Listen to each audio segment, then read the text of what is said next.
Crypto currency, नाम तो सुना ही होगा, है ना? कोई कहता है ये भविष्य का पैसा है, तो कोई कहता है ये एक बहुत बड़ा बबल है जो कभी भी फट सकता है। तो सच क्या है? आइए आज इसी की तह तक चलते हैं। जरा सोचिए एक ऐसी दुनिया के बारे में जहां पैसों पर किसी सरकार या किसी बैंक का कंट्रोल ही ना हो, मतलब कोई बॉस नहीं। यही वो एक सवाल था जिसने क्रिप्टो करेंसी की पूरी दुनिया की नींव रखी। और फिर साल 2009 में सातोशी नाकामोटो नाम के एक गुमनाम शख्स या ग्रुप ने इसी सवाल का एक जवाब दुनिया के सामने रखा। नाम था बिटकॉइन। और बस उसके बाद दुनिया पहले जैसी नहीं रही। तो चलिए एकदम बेसिक से शुरू करते हैं। आखिर ये क्रिप्टो करेंसी है क्या भला? और सबसे जरूरी सवाल, ये काम कैसे करती है? देखिए, सबसे जरूरी बात जो इसे समझने के लिए है वो ये है कि ये विकेंद्रीकृत यानी डिसेंट्रलाइज्ड है। इसका मतलब इसका कोई एक मालिक नहीं है, कोई सेंट्रल बैंक या सरकार नहीं है जो इसे कंट्रोल करे। ये लोगों के एक नेटवर्क पर चलता है और यही चीज इसे हमारे नॉर्मल रुपए पैसे से एकदम अलग बनाती है। वैसे बिटकॉइन कोई रातों रात हुई चीज नहीं थी। इसके पीछे दशकों की मेहनत और रिसर्च है।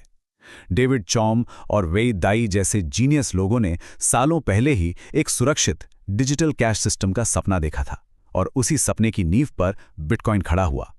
अच्छा, अब आते हैं इसके सबसे दिलचस्प हिस्से पर, वो टेक्नोलॉजी जो इस पूरी क्रिप्टो दुनिया की रीढ़ की हड्डी है, ब्लॉकचेन। ब्लॉकचेन को एक तरह की डिजिटल डायरी या बही खाता समझ लीजिए। जब भी कोई ट्रांजैक्शन होता है उसे इस डायरी के एक पन्ने पर लिख दिया जाता है, और कमाल की बात यह है कि एक बार जो लिख गया उसे कोई मिटा या बदल नहीं सकता। सब कुछ एकदम पक्का, सुरक्षित और सबके सामने, मतलब ट्रांसपेरेंट। तो सवाल यह है कि ये होता कैसे है। मान लीजिए किसी ने क्रिप्टो भेजा, तो ये रिक्वेस्ट एक साथ दुनिया भर में फैले हजारों कंप्यूटर्स के नेटवर्क पर चली जाती है। इन कंप्यूटर्स को नोड्स कहते हैं। ये सारे मिलकर चेक करते हैं कि ट्रांजैक्शन सही है या नहीं, और जब सब ओके कर देते हैं तब जाकर उसे ब्लॉकचेन की पक्की डायरी में जोड़ दिया जाता है। अब इस पूरे नेटवर्क को सेफ रखने और ट्रांजैक्शन को वेरीफाई करने के मोटे तौर पर दो पॉपुलर तरीके हैं। पहला है प्रूफ ऑफ वर्क, जो बिटकॉइन इस्तेमाल करता है। इसमें बहुत पावरफुल कंप्यूटर्स मुश्किल गणित की पहेलियां सुलझाते हैं। और दूसरा है प्रूफ ऑफ स्टेक। इसमें वो लोग नेटवर्क को सिक्योर करने में मदद करते हैं जिनके पास पहले से ही उस करेंसी का एक हिस्सा होता है। चलिए अब जरा इस क्रिप्टो की दुनिया में और गहरे उतरते हैं। देखते हैं कि कैसे सिर्फ एक बिटकॉइन के आइडिया से आज एक पूरा का पूरा ब्रह्मांड खड़ा हो गया है। ये कहानी सिर्फ एक दो कॉइन्स की नहीं है। जानते हैं जून 2023 तक मार्केट में कितनी अलग अलग क्रिप्टो करेंसीज थीं?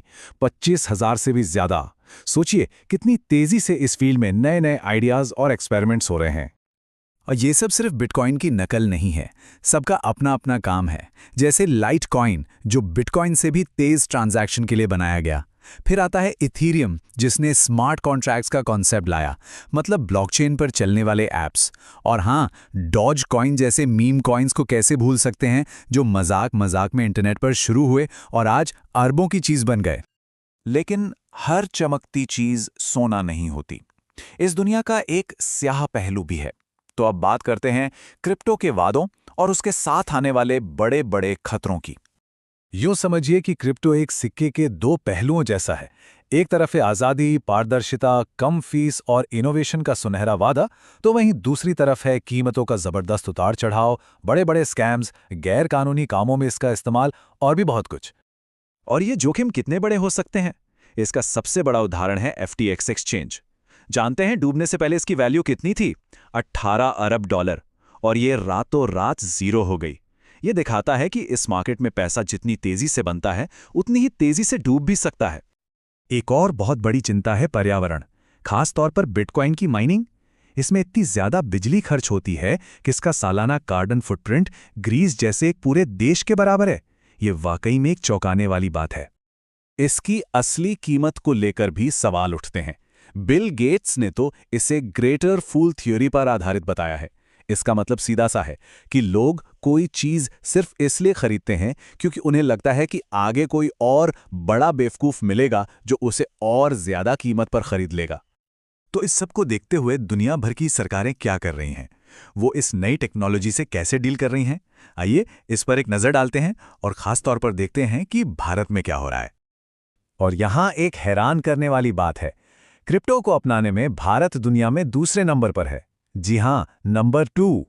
ये दिखाता है कि भले ही नियम कानून साफ ना हो, लेकिन भारत में लोगों की दिलचस्पी इसमें जबरदस्त है। तो भारत में एक अजीब सी कशमकश चल रही है।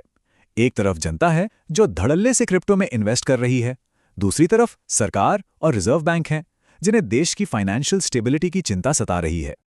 और सरकार ने अपनी चिंता सिर्फ जताई नहीं है, एक्शन भी लिया है।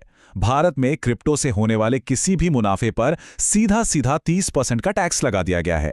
ये दुनिया की सबसे ऊंची टैक्स दरों में से एक है। तो आखिर में हम घूम फिरकर उसी सबसे बड़े सवाल पर आ जाते हैं, क्या क्रिप्टो करेंसी हमारी फाइनेंस की दुनिया का भविष्य है या फिर यह इतिहास का सबसे बड़ा और सबसे जटिल बुलबुला है? इसका जवाब शायद सिर्फ वक्त के पास है। अगर आपको वीडियो पसंद आया हो तो लाइक, शेयर और सब्सक्राइब जरूर करें।